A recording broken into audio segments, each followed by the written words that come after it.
दिल ही दुखाने के लिए दिल सही।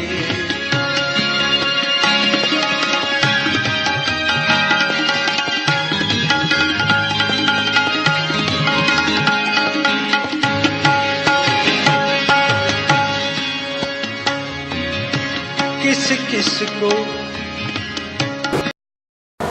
नाज़रीन, आज आप ईद के मेहमान में जिन फनकारों को सुन रहे हैं उनमें हमारे पास सीनियर्स का भी एक सिलसिला है और इसमें न्यू टैलेंट भी आपके सामने हमने पेश किया है। इस वक्त हमारे दरमियान में सारे मोस्टली सीनियर आर्टिस्ट मौजूद हैं जो न सिर्फ बहुत अच्छा गाते हैं बल्कि उस्तादों में हमारे।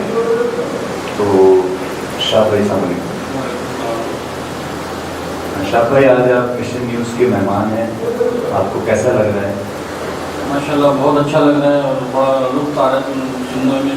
लोग बड़ा अच्छा गा के गए वो जो भी, और बड़ा मज़ा आया। आज आप क्या सुना रहे हैं?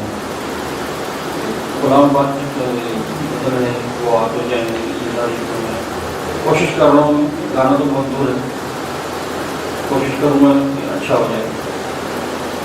हाँ, उस्ताद मोहतरम, मेरे भी उस्ताद मोहतरम हैं उस्ताद गुलाम अब्बास खान साहब, अल्लाह ताला उनकी ज़िंदगी के सेहत की गाई हुई गज़ल वाह तो जाए मगर, इसकी कंपोजिशन सैयद निसार रज़मी शाह साहब ने की और इस गज़ल में या इस गीत में ही गुलाम अब्बास साहब को आज जिस मुकाम पे है वो अल्लाह ताला ने उनकी मामला फरमाई और उनको आगे बढ़ाया। तो शाह भाई, आप कब से इस फील्ड में हैं? मैं तकरीबन 15 साल 35 साल से गा रहा हूँ और 40 साल हो गए तकरीबन फील्ड के अंदर मुझे काम करते हैं। अच्छा, शाह भाई को इंतहाई एक बड़ा टाइम हो गया और 40 साल एक बहुत बड़ा पीरियड होता है, तो ऊँच नीच सारी उन्होंने देखी है इस फील्ड की, और नई जनरेशन के लिए कोई आप पैगाम देंगे? नए लोगों को मैं यही कहूँगा कि अच्छे लोगों में बैठे उठे, अच्छे लोगों को सुने तो थोड़ा सा बहुत असर पड़ता है सुनने से। ऐसे नाज़रीन ये कह रहे हैं कि अच्छे लोगों में बैठे उठे यानी अच्छा असातिज़ा के पास जाना और तालीम हासिल करें, और इसकी मिसाल इस वक्त मौजूद है कि जो इस वक्त असातिज़ा हमारे पीछे मौजूद हैं जो बैकअप कर रहे हैं म्यूज़िक के हवाले से, जनाब इस्माइल खैरत साहब और बाबू भाई। तो ये वाकई सही बात है कि अच्छा काम अच्छे लोगों में बैठ के आता है। तो आपके सामने पेश खिदमत है गुलाम अब्बास साहब की गज़ल जो बड़ी शोर आफाक शोर रखती है, शहाब खान।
We